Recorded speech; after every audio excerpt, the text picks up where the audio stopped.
నాకు ప్రకాశం జిల్లా అంటే గుర్తుకొచ్చేది ఆంధ్ర కేసరి శ్రీ టంగుటూరి ప్రకాశం పంతులు. ధైర్యం లేని సమాజంలో ధైర్యాన్ని నూరిపోసిన సైమన్ కమిషన్కి ఆ రోజున ఎదురొడ్డి నిలిచి కాల్చుకోండి అని చొక్కా తీసి ఛాతీని చూపించిన ధైర్యవంతులు. మొట్టమొదటి రాష్ట్ర తొలి ముఖ్యమంత్రి. వారికి అలాంటి నేల ఇది. ఈ నేల గురించి అనుకున్నప్పుడల్లా అపారమైన ఖనిజాలు, ఖనిజ వనరులు, బ్లాక్ గ్రానైట్, ఇలాంటి చోట్ల చాలా సందర్భాల్లో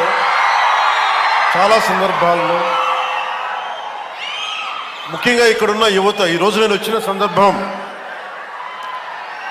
జేజేఎం కావచ్చు, కానీ ఇక్కడున్న యువతలో ఉన్న వేదన, కోపం, బాధ,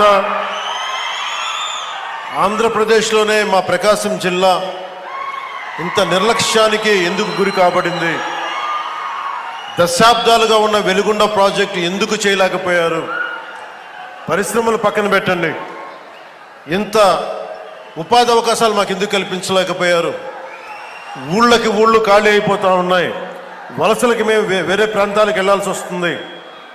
ఇలాంటి నేపథ్యంలో మీ ఆవేదన, మీ కష్టం, మీ బాధ బాగా అర్థం చేసుకున్నవాడిని.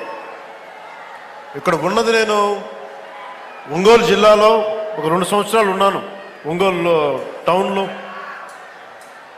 ఒక 6 నెలలు కనిగిరిలో ఉన్నాం. అప్పటి నుంచి ఇప్పటికి కూడా కేవలం నీటి సమస్య, తాగునీటి సమస్య.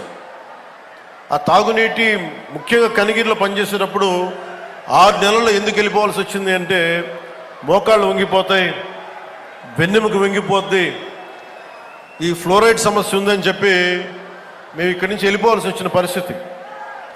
అందుకని నాకు ఆ కష్టం అప్పటి నుంచి ఇప్పుడు దాకా నా గుండెలో ఉండిపోయింది. మొట్టమొదటిగా జేజేఎం ఈ మల్టీ విలేజ్ ప్రాజెక్ట్ స్టార్ట్ అవ్వాలి అంటే నా ప్రయారిటీ ముందు మన ప్రకాశం జిల్లాకి కావాలి అని ప్రయారిటీ పెట్టాను.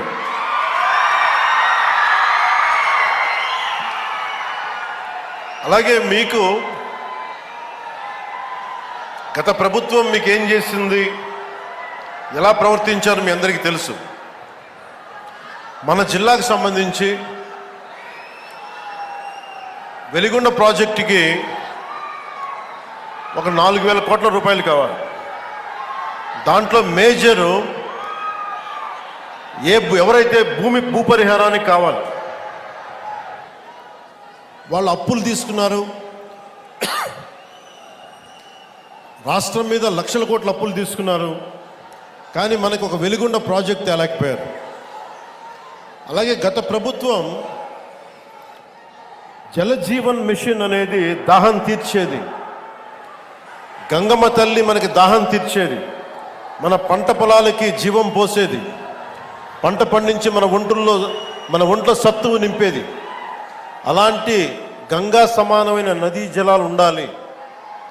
జలజీవన్ మనకి జలజేయం అనేది ప్రధానమంత్రి గారు చాలా గుండెల్లోకి ఎత్తుకొని, భుజాల మీదకి ఎత్తుకున్న ఈ స్కీమ్ ఇది. అలాంటి స్కీమ్కి ఈ రోజున మాట్లాడితే గత పాలకులు మళ్ళీ రౌడిజం చేయడానికో, గుండాగర్దీ చేయడానికో,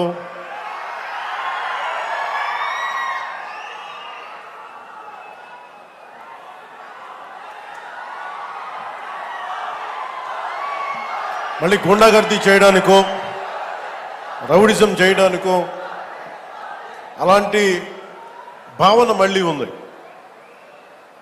మీకు తెలుసు కదా, రౌడిజానికి, గుండాగర్దీలకి బయటపడితే మన రాజకీయాలకు వస్తాం.